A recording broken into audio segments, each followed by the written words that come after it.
¿Te has preguntado alguna vez cómo nos entiende un computador? ¿Será magia? No, nada de eso. Nuestro computador nos entiende porque tenemos programas que nos permiten hablar con él. ¿Y cómo lo hacemos?, os preguntaréis. El computador necesita instrucciones claras y precisas para ejecutar lo que queremos. Para ello, necesitamos comunicarnos con él. Y esto lo hacemos gracias a los lenguajes de programación. Pero para entender esto un poco más, veamos cómo nos lo comunicamos nosotros, los humanos. Los humanos nos comunicamos gracias al lenguaje, es decir, un conjunto de símbolos y sonidos que tienen un significado para nosotros. Esto es lo que se denomina la sintaxis y la semántica. El conjunto de símbolos que forman nuestros lenguajes es la sintaxis y el significado de estos es la semántica. Por ejemplo, si yo me fuera a China, debería poder conocer los símbolos y su significado, y si no, no podrían entenderme. Pero veamos exactamente cuáles son los elementos que conforman este proceso de comunicación entre humanos. En el proceso de comunicación intervienen varios elementos. Tenemos, por ejemplo, un emisor, que es quien transmitirá cierta información. Esta información se denomina mensaje. El mensaje lo recibe el receptor. Si el mensaje está codificado en un lenguaje que el receptor entienda, el mensaje se recibirá. Es fácil ver esto cuando hablan dos personas. Yo hablo contigo y tú, si sabes español, me entiendes. Pero ¿qué pasa cuando ponemos como receptor a un computador? Pues bien, el computador no entiende nuestro lenguaje, pero sí entiende un lenguaje binario basado en unos y ceros. En este lenguaje, el computador entiende impulsos de corriente, donde 0 es que no pasa corriente y el 1 pasa corriente. Sería como encender y apagar una lámpara. Pero nosotros, los humanos, no sabemos comunicarnos con ceros y unos. Por eso hemos tenido que inventarnos programas que nos permitan comunicarnos con el computador.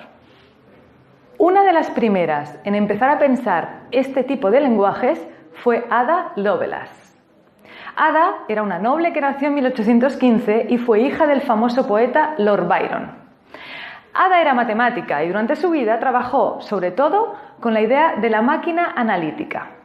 En realidad era una propuesta de un conjunto de instrucciones pensadas para que una máquina resolviera problemas matemáticos. Ella comparaba su máquina analítica con una máquina de tejer. Una dibuja flores y bordados y otra resuelve o dibuja dibujos algebraicos. Ada se considera una de las primeras programadoras de la historia y a partir de sus ideas se establecieron los primeros principios de los lenguajes de programación. Pero lo que consiguió Ada fue un principio de una gran variedad de lenguajes. El origen de estos lenguajes reside en la necesidad de crear códigos sencillos que podamos manejar nosotros, los humanos, para comunicarnos con el computador. Pero lenguajes hay varios y muy variados y han evolucionado con el tiempo. Por eso se organizan en 3 generaciones. Veamos un poquito más sobre estas generaciones. La primera generación es la que se denomina también lenguaje máquina o código máquina. Es el lenguaje que interpreta directamente el computador, ceros y unos. Recordemos que 0 significa no pasa corriente y 1 pasa corriente. Este es el único lenguaje que el computador entiende. Sin embargo, se trata de un lenguaje muy complejo para programar para los humanos. Imagínate, yo no sé hablar en ceros y unos, ¿sabes tú? Por esta razón empiezan a aparecer los lenguajes de programación de bajo nivel. El lenguaje de programación de bajo nivel es un tipo de lenguaje que es un poco más complejo que los ceros y unos, pero también son instrucciones muy atómicas. Estas instrucciones ejercen un control directo sobre el hardware o la parte física del computador, es decir, el teclado o la pantalla. Uno de los ejemplos más clásicos de este tipo de lenguajes es el ensamblador. Sin embargo, estos lenguajes siguen siendo bastante complejos para utilizarse como base para la programación y por eso se empiezan a utilizar los lenguajes que se denominan de alto nivel. Estos lenguajes surgen alrededor de los años 50 y es el tipo de lenguajes que se caracteriza por codificar las instrucciones para un computador de la forma más parecida al lenguaje humano, es decir, a lo que nosotros estamos acostumbrados. Por ejemplo, este tipo de lenguajes de alto nivel utiliza palabras como if, que en inglés se utiliza para expresar condiciones, o for, que en inglés significa utilizar para repetir varias veces.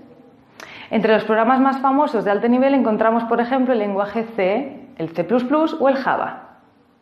Y aquí es donde también nos encontramos el lenguaje Python.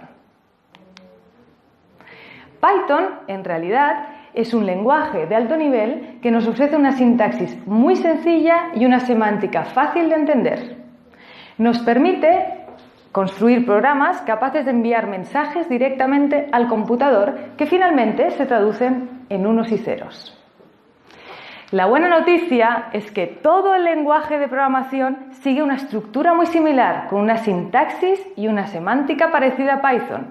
Y por tanto, aunque aquí conocerás Python en profundidad, esto te servirá no solo para aprender Python, sino otros muchos lenguajes de programación. Serás mucho más rápido.